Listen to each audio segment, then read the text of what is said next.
Welcome to our channel. Today we how to configure encryption for Redshift data at rest and in transit, complete guide step by step clearly. To configure encryption for Amazon Redshift data at rest, begin by signing into the AWS Management Console. Navigate to the Amazon Redshift dashboard. Select the cluster that you want to configure for encryption. Click on the Actions drop-down menu. Choose the Modify option from the list. Scroll down to the Cluster Properties section. Here, locate the encryption settings. Select Enable Encryption.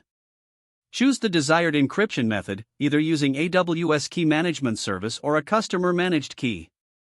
Review the settings and click on Continue. Make sure to apply the changes. The cluster will be updated, which may take a few minutes. Next, confirm that data at rest encryption is now enabled. To configure encryption for data in transit, return to the Amazon Redshift dashboard. Select the cluster once again. Click on the Properties tab to view current settings. Locate the Cluster SSL Configurations section. Ensure that SSL connections are enabled.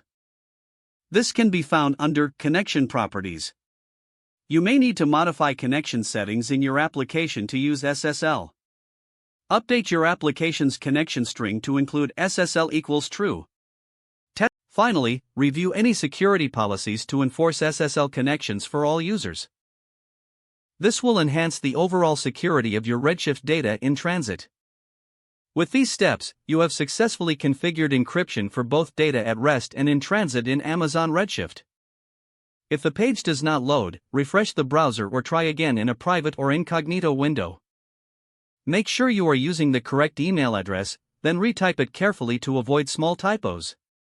If your password is not accepted, use the reset option and create a new strong password you can remember.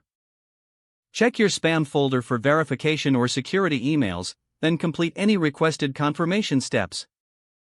Enable two-factor authentication if available to improve account security and reduce unauthorized access risk. After signing in, review your profile details so your contact information and settings are accurate and current. If you see an error message, note it down and try again after restarting your device and internet connection.